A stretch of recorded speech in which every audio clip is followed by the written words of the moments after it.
How long are you doing this? I don't know. I just did it longer than you. Warm up. Sorry, we just finished. Was it Over the Moon? Yeah. Pretty good. That was pretty good.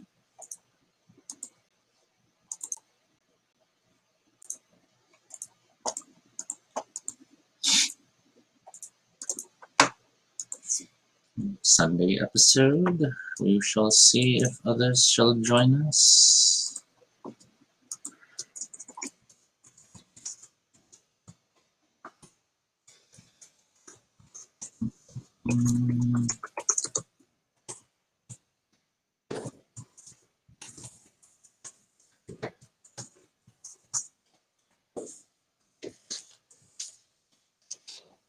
In the long term, it always feels like, should we, I don't know, move on from Sunday episodes? Because people are generally busy. But at the same time, I don't know, there's a core group. There are a few folks waiting on a Sunday. Just fine.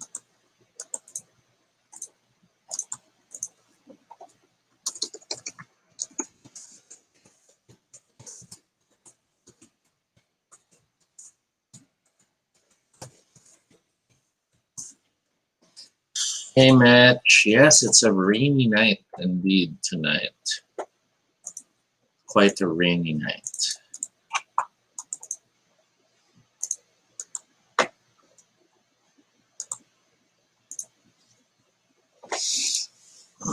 Okay, links shared.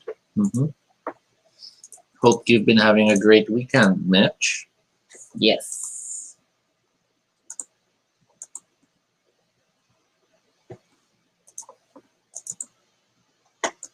I'm not sure who else is on YouTube watching. Do please comment so we know who you are. We shall officially start in just a few more minutes. Yes. You can count down. But sadly, with the live stream, we don't actually see who's watching unless you comment. So please do send a comment in. Yes. It's always a pleasure to have you folks over. Have you guys seen Over the Moon? It's lovely. It's Hey, Kenny. Nice. Haven't had you on the stream in a while. Busy. It's also cold. Yeah, the rain. We really should turn off the air conditioning. But then it's because a fan would be noisier on the video. So we're sticking to air conditioning. It's studio cold. Yes. For the show, the things we do for you, ladies and gentlemen. But yeah, we'll move on from that. Ooh, hello, Rogue Mods. Yeah, sure. Phil. Yeah, okay. I mean, if they really want to, I don't know what value we provide when you do this. We don't mind, of course, more people watching. That's why we do the live stream. So feel free to bring your friends, whether or not they are really going to watch. Yeah. We're just happy to have more people check it out. Yeah, so we're gonna talk about the movie because it's fun to talk about, but it feels like it should have its own topic. Yeah, it's gonna have its own episode. Yeah, I think. Yep, here they go. There's the wave of people. The numbers are rising. I don't understand why. Hello, mysterious people. Okay. But it's interesting that it was actually something he asked. Yeah. Come on in, boys. I'll just give it another minute before we start. Or we should probably just start. Who knows? Maybe they're not bots. Maybe there actually are a bunch of people watching. Oh, yeah. If you really are there, thank you for watching. Yeah. So how does that work? You guys just jump from stream to stream and just swarm in and say hi. You are a large group of friends, and it is, I guess it is a gift that you visit or maybe it's from tears. A reference to the movie. But I guess we can start. Okay. And 3, 2, this is Toby. And this is Rocky. And if it's your first time here, welcome to Baduy Pride, our little space on the internet where we talk about anything we want. This is completely unscripted, but not entirely accurate, but at least it's honest. And join us to talk about everything and anything random live. And if it's not your first time here, don't let the numbers fool you. We're still a show that's starting to gain momentum. Barely starting, but hey, We thank you all for joining. And every episode, we spend at least 30 minutes talking about the topic. And tonight, our topic is Sesame Street. This was suggested by our friend David, and I hope he gets to join the stream tonight. And there was no like real direction for what you wanted to talk about. So, okay, Sesame Street. And Rogue asking about smoking. No, we don't do that. No, not. I don't know if that's a question based on the topic, but no, that's not what this show is going probably to be not about. connected. Okay, so I don't know. Where do you want to start with Sesame So on the 67th episode of Baduy Pride, where we pretty much talk about anything geeky, anything, just stuff we like. Yeah. Sesame Street is something that we both have encountered in different points in our lives. Yeah, and then it's easy to underestimate when you're growing up, but then Sesame Street is an institution and has done a great job of helping educate generations upon generations of kids. So for many of us, and I would assume some of you viewers out there, Sesame Street might have been something in your childhood. I'm not sure if it's still a show that's present on TV.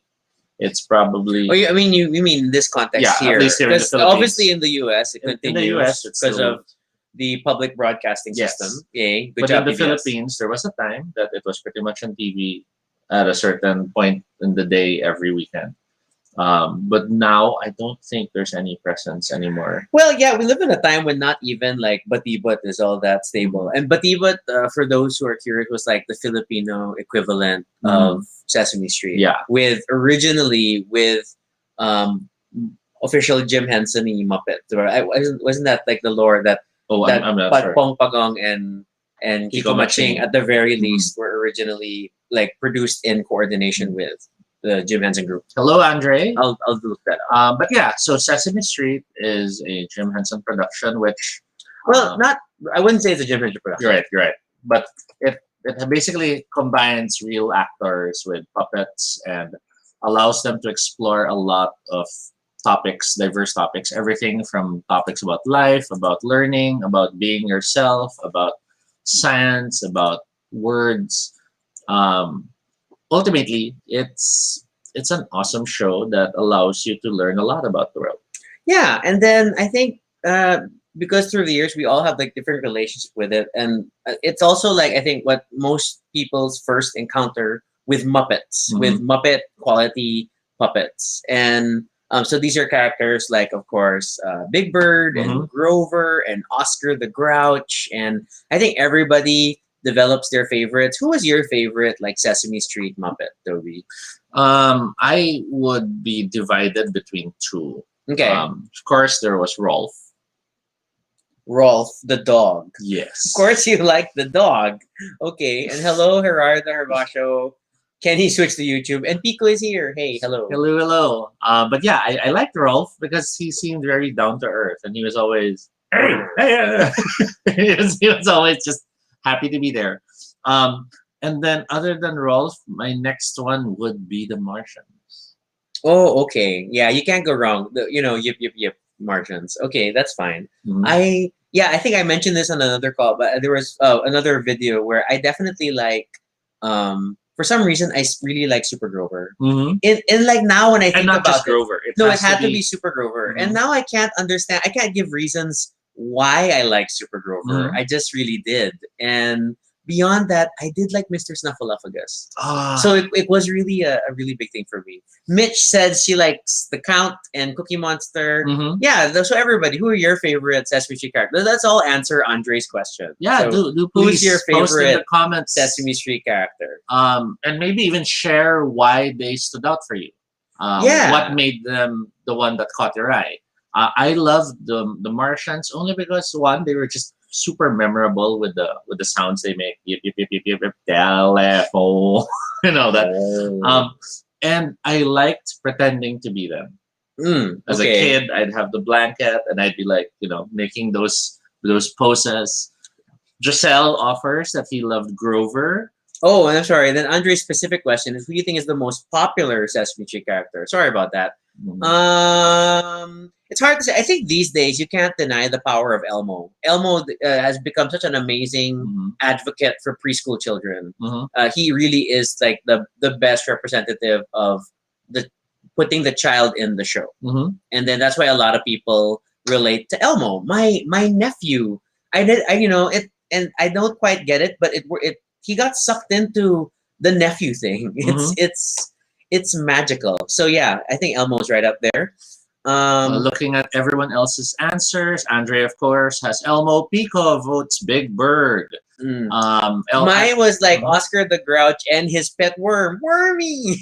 Pico quickly adds Count Von Count. Yes. And then... Oh, Gerardo has an interesting one. Barkley the dog was amazing when he first appeared, very agile and realistic. Yes, Barkley is a particularly amazing Muppet creation. Although really he's a suit, right? He's a guy jumping around as a dog. Giselle on Facebook mentions, I was listening to a podcast. It seems they were making a Sesame Street movie, but there was technically a Sesame Street movie in the form of Follow That Bird, the weird Big Bird movie where Big Bird runs away from home. Yeah, and then I'm sure there's been a few other specials and stuff, especially around Elmo and the like.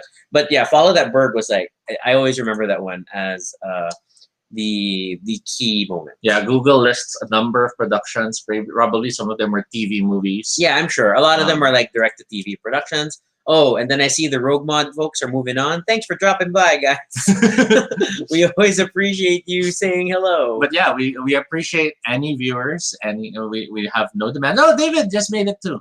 Mai says Tickle Me Elmo was a little weird. Well, as a toy, it was an interesting implementation. But as much as we find it weird looking at it from an adult lens, it was just a popular children's toy, and it became so high in demand. So I guess it worked. It was the right thing, and it inspired a whole series of them.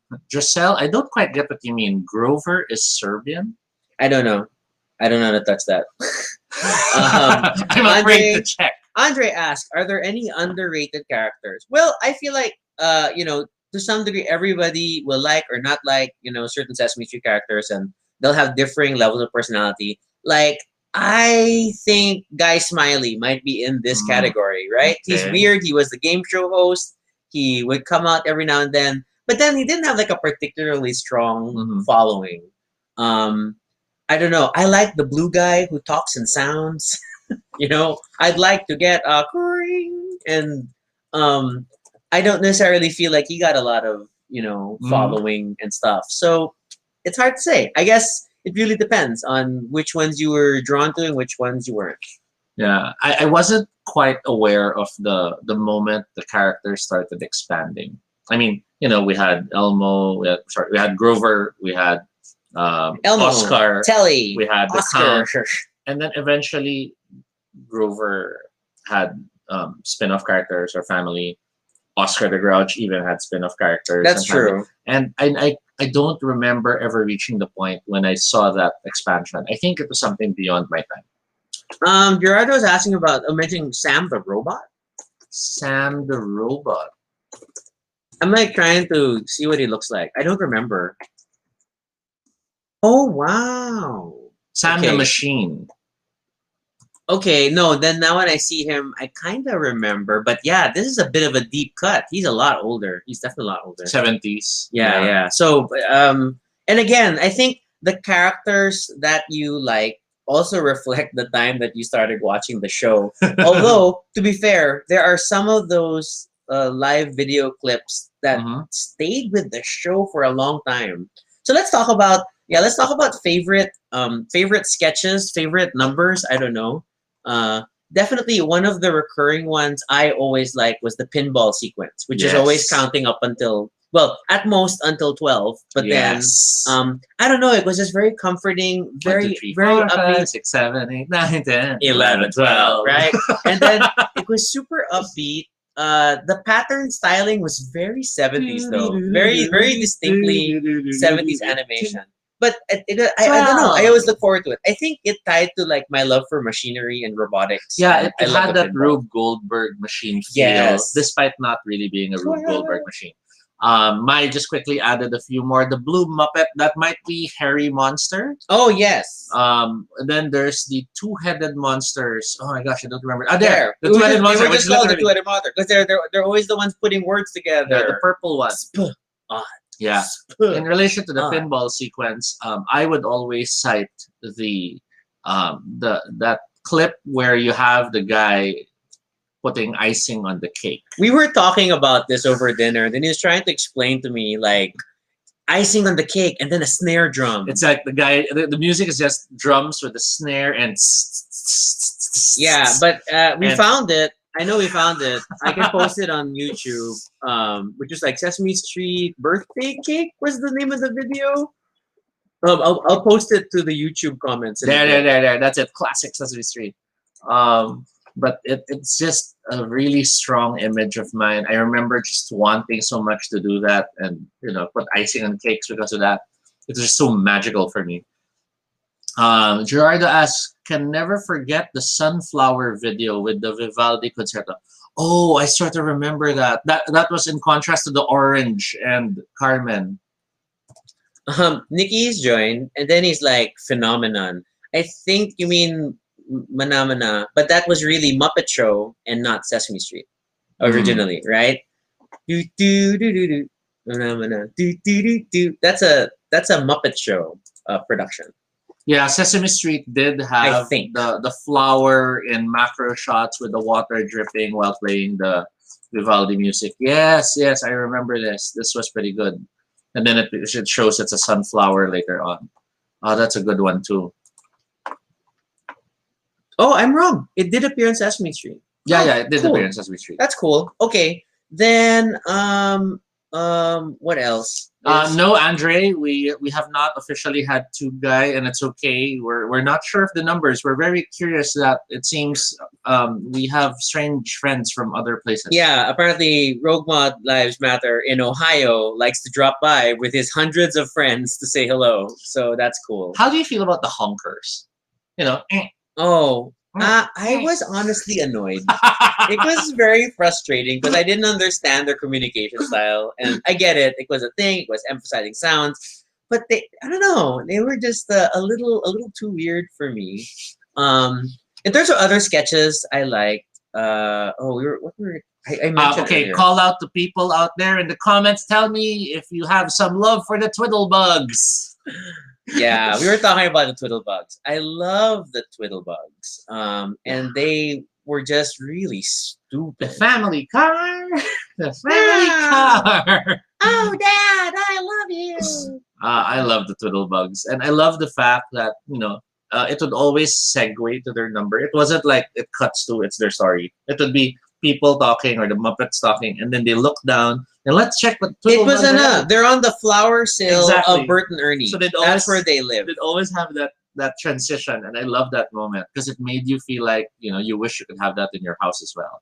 I don't know, because they couldn't figure out how to get out of their house because they didn't have a door, and they in the end breaking the wall or something. Oh my god! So Twiddlebugs were definitely cool. I loved all the sequences of what's this? Of the was this the blue guy who talks and sounds, and he's always dealing with waiter Elmo, and I don't know, that thing just cracked me up every time, and how waiter and actually there's two versions. There's one where he's always talking in sounds, and one is just waiter Elmo always getting his order wrong. But it's like the same blue guy puppet, like constantly facing off with Elmo, and so crazy. Then I remember I like Teeny Little Super Guy. Do you remember Teeny Little Super Guy? He was the cartoon animated on a glass.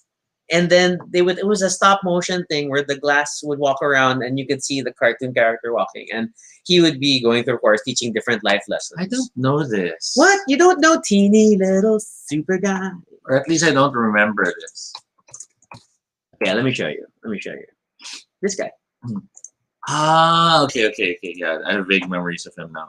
Oh, actually, I can flash. We haven't been flashing stuff on the screen at all. So let me bring this up. Because there is a Muppet. Okay, just so for context, look, Teeny Little Super Guy. So he was really this this. Oh wait, I have to turn it off. Teeny Little Super Guy was this character on a glass, and he was animated, and then they were all on different glasses and whatever. Oh, there's like merchandise, but it was a thing. It was so strange, but I loved it. I super loved it, and of course, I love the typewriter character. That I don't know why it takes so many keystrokes to type a single letter. B.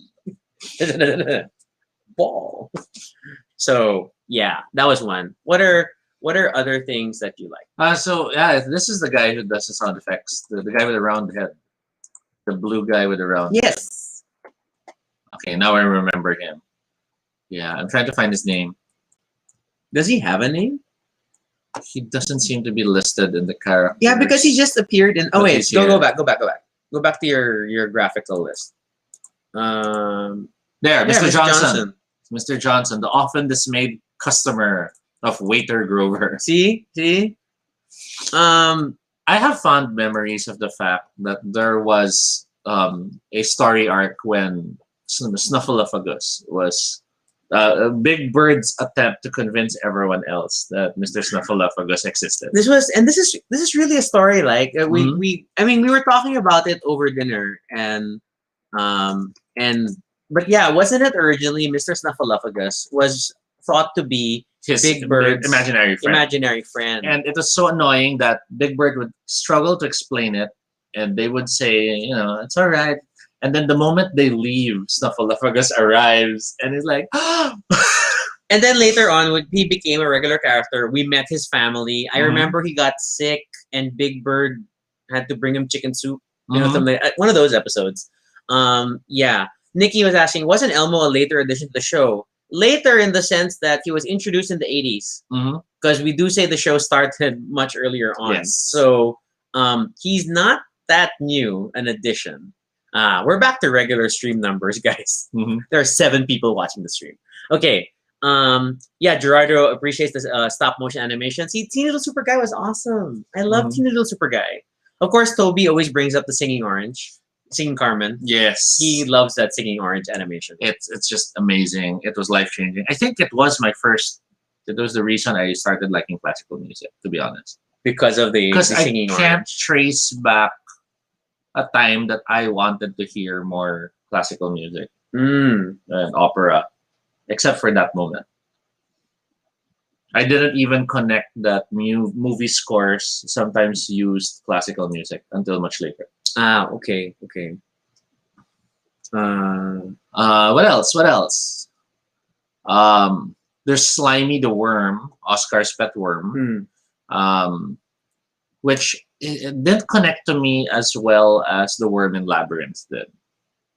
Yeah, I mean, is it totally because the worm really didn't say anything. Mhm. It was a very simple wire puppet. You could always see the guide wire that was moving wormy, but slimy. But Oh, do was you, awesome. do you guys remember Biff and Sully, the construction workers? yes, of course. And they are they're also immortalized in the new Lego Sesame Street set Mhm. that's been announced. It's absolutely beautiful. Gerardo mentions, I think they finally met Mr. Snuffle when they made a special location shoot in Hawaii. I do not remember I this. don't know about that. We're too. gonna have to look that up. Following the I'm looking at the Wikipedia and like I don't know. Okay, so that may be something, but it's funny, right? That how Sesame Street has a long running storyline. And I think that's one of also the brilliant moments of the show as they tried to tackle real life issues. Mhm. Like when Mr. Hooper died. Yes. So Mr. Hooper's store is the store on the left side of the Sesame Street Mhm. set. And The actor Will Lee yeah. passed away, so the show had to address death, Yeah. and they did it through Big Bird. They had an episode where Big Bird learns about the concepts and the complications of what death is, and it was very interesting. And it's a very important thing to teach children, Mhm. So I think in that sense, Sesame Street has always been very smart in how it tackles issues like this, and it gets there. So I mean, I wouldn't necessarily say that they're a forerunner in or all that avant-garde in how they handle things with kids. But they're getting there. So like in recent years, they introduced like a character that has HIV. Mm-hmm. They introduced a character Who's in the autistic spectrum. on the autistic spectrum, which I think it was a brilliant thing. And Sesame Street has a legacy on its own, so which is great.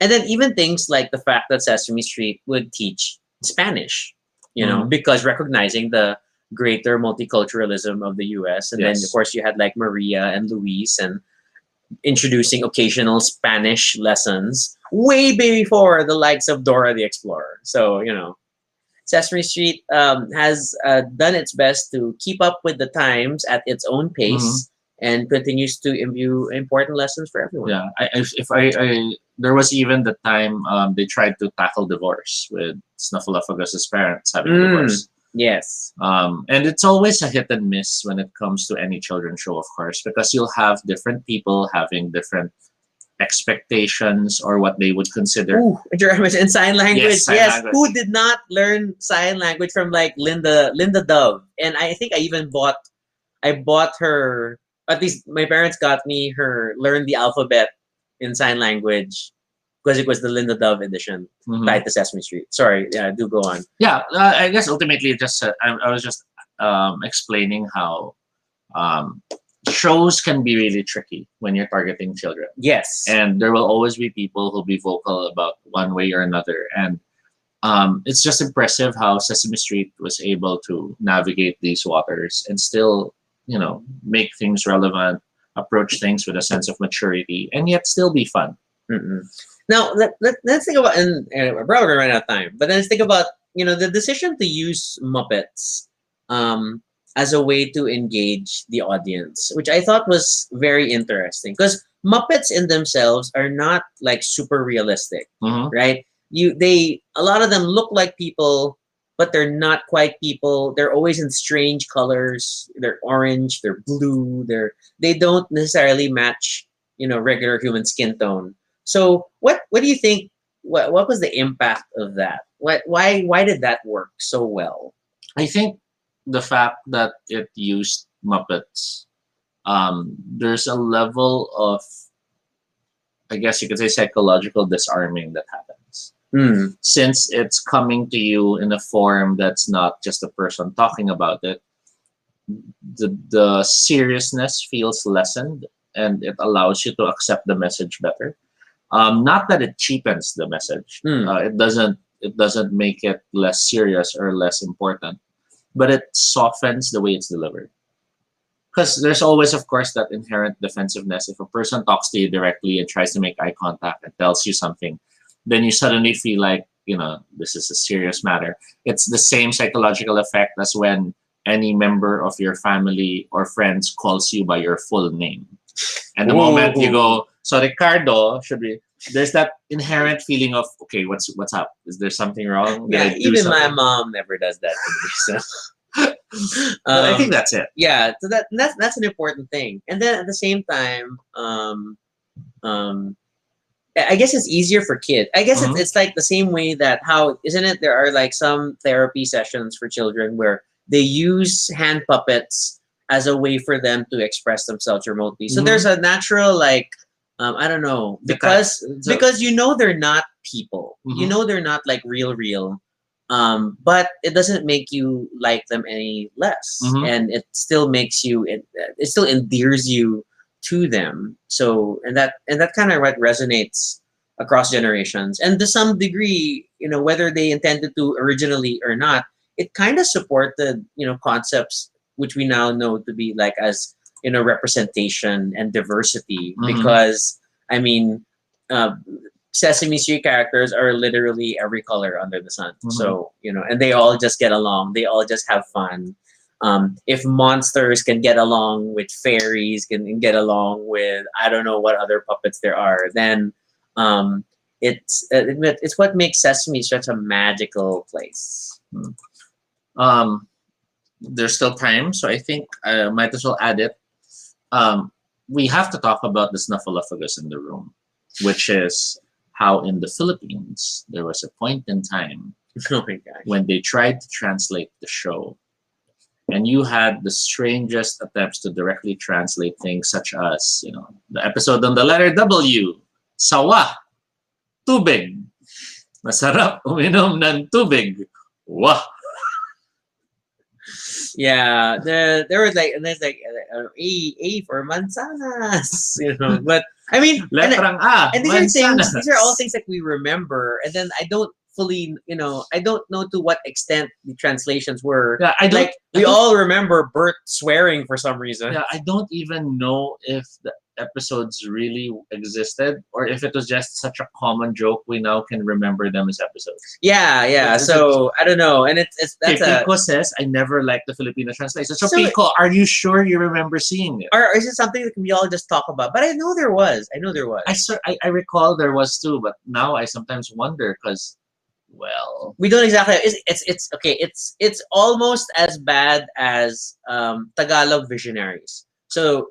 But that is bad in a way that it's awesome. No, not bad, but almost bad in the sense that we can't prove it exists because we can't find existing recordings. So what happened to Tagalog Visionaries? If any of you knows anyone who has copies of Tagalog dub Visionaries, please. I know if you're gonna search online, you're gonna end up on the old Pinoy Exchange forum asking the same question. I have tried to find it. I know, and I don't even necessarily need the episodes. I just want the actual translations of the poem spells, because those were awesome. I remember awesome they sounded very like poetic Filipino. But anyway, sorry, we digress. So going back, Tagalog Sesame Street. I like the fact that they did that only because if it really did exist, because it means it is a shared meme we all are aware of. And I always like it when there's attempt to make something more accessible to the larger masses.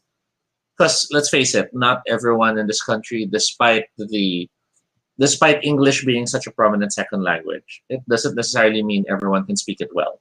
Yeah, and I know there's a lot of people that put a lot of flack on efforts to translate foreign media for local audiences, but you gotta accept that it really plays an important role in getting these stories out there. And I also like the fact that through the translations, whether they're dubbed or subtitled, when people choose to look further and learn more or try more of this material, they then access the original ones. They then learn more about the original ones, and that allows them to even expand more what they're into.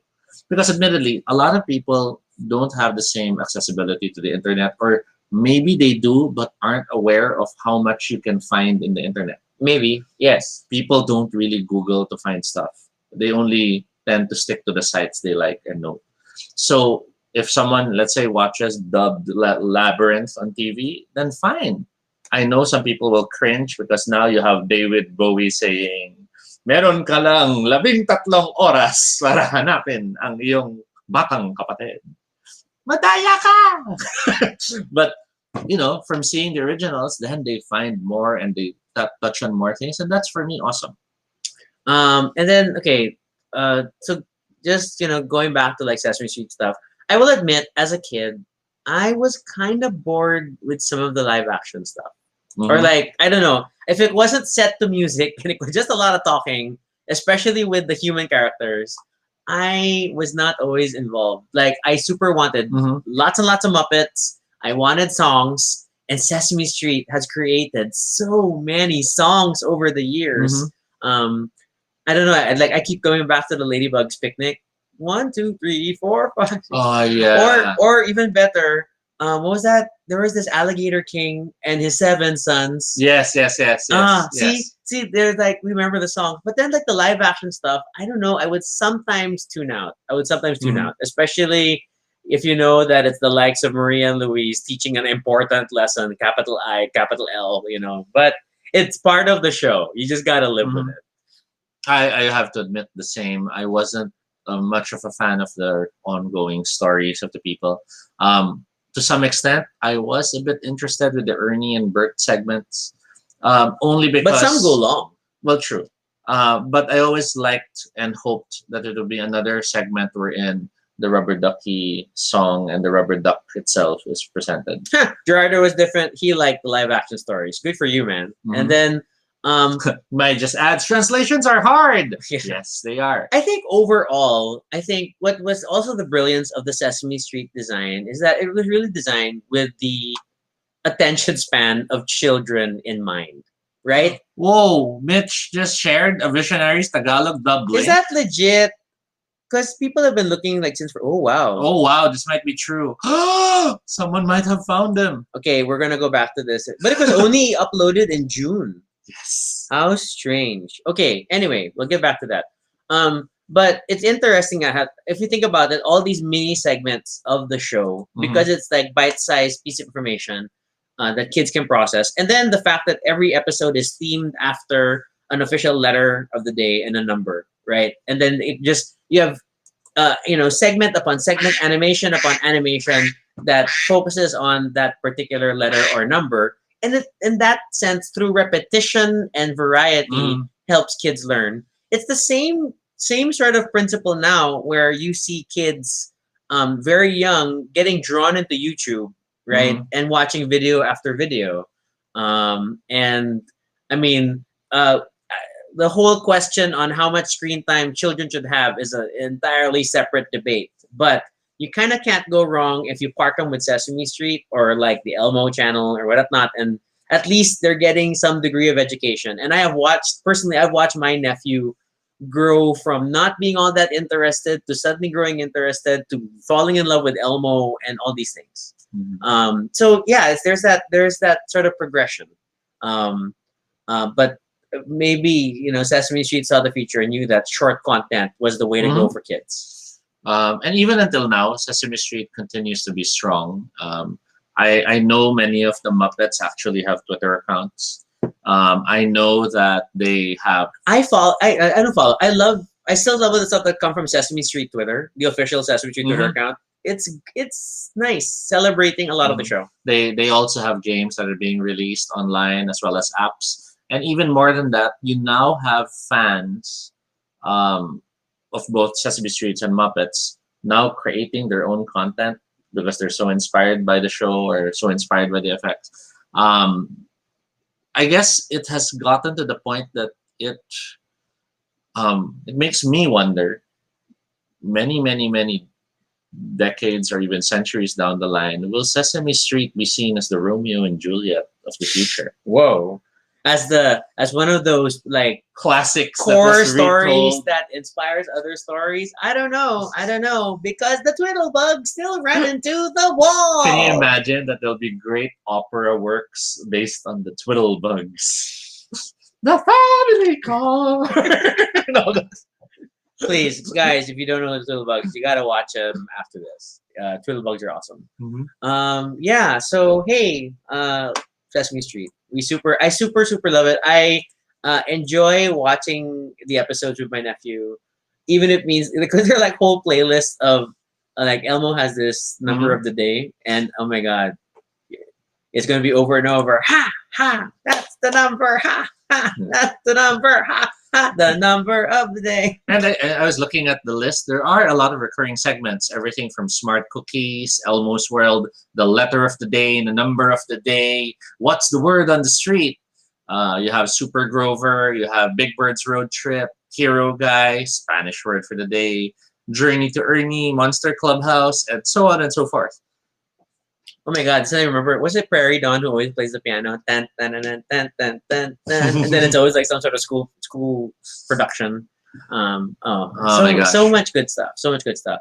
I think stemming from yesterday's episode, I think Muppet characters would definitely be somewhere on my list of like costumes I would love to do. I think one day we should do a Martian thing. It's gonna be. I've seen people do it. It's super hot because it's really a furry blanket. But who knows? I don't know. With ping pong eyeballs. Yip. Yip. Yeah. Sesame Street. Anything else to leave? I guess to close. Ha! The number of the day. I'm gonna stop that loop again. So, Muppets. Puppets. It makes you wonder what will be next. Because puppets was originally what it was, and then Muppets were like a combination of marionettes and puppets. So will there be a new term eventually? Because someone will come up with something. I know there's digital puppets and AR masks and stuff, but I have yet to see a show that fully utilizes that the way Sesame Street has. Mm. Which, we're now nearing a point where facial recognition and capturing the facial movements is done on an app. And it used to be major special effects work that That's takes true. months That's to create. true. So we're not far from reaching a point when something like, let's say, Don't Hug Me, I'm Scared might have a series because they're using motion capture to animate all the characters. That's possible. That's possible. But I think that ties to just the larger future of Muppets and puppetry outside, not necessarily just tied to Sesame Mhm. Street. I think Sesame Street, while they embrace other different character concepts, is ultimately still like very firmly in love with. It embraced the Muppets. Mitch raises a nice question. Do you think there will ever be a Muppets Broadway thing? Well, if you go to different Universal parks, there are Muppet stage shows, Mhm. which is really just performers in giant-sized Muppet outfits. So it is a man-sized Elmo and stuff. My nephew has seen the show many times. I have seen video of him watching it. He loves it to bits. Mhm. He is enthralled that Elmo is on stage. So I don't necessarily think it needs to be a full Broadway production. The closest we'll ever get to that is like Avenue Q, because ultimately these are children's things, and children cannot necessarily survive a full Broadway story That's and the true. duration of a show easily. And it doesn't have to, because that's not what they're for. If you Sure. really want to speak to that audience, it's a whole different show format. Yay. So yeah, that's the number of the day. So So do you have anything else? I think that's it. I don't know. Mhm. I love And- this topic, but yeah, I admit I super enjoyed this. So I guess to wrap up, this episode was brought to you by the number 67. That's a big number for kids, guys. So The show isn't for kids. that's true, and I say so on YouTube too. This content was not created specifically for children. But that's definitely more than 30 minutes. And we had a lot of fun. And we hope you will continue to join us every time we have an episode. Yeah, if you have questions or suggestions for future episodes, fill up the Google form at Baduy Pride Ideas. Thanks to David for suggesting we talk about Sesame Street. I don't know what inspired you to do this, but here we are. Can I be on the show? You're always part of the show. Okay. Sesame Shark. Okay, then of course you can follow us. Oh my god. You can follow us on Twitter, Altobi No Shade, RG Suniko. You can also check out our blog. That's baduypride.com. It has links to all the previous episodes and stuff about us. Yeah, and then of course feel free to continue the conversation in the comments below. What are your favorite Sesame Street moments? Were there any Muppets or Sesame Street characters that gave you nightmares? Wow, why do we want to bring that out? Okay. Or just what are your favorite songs from Sesame Street? There are so many videos on YouTube. Just look for classic Sesame Street songs. It is a wonderful nostalgia trip. Oh my god. Let's go look for King Louie and his alligator sons. Okay. And then be sure to subscribe for notifications, whether on Facebook or YouTube, so you don't miss our next live stream. Once again, I'm Rocky. And I'm Toby. And this is Baduy Pride. Happy Sunday, everyone. Stay dry, please. It's raining. The number 67. This would be a really bad Sesame Street segment in 2 days. So. Thanks. Bye. Bye.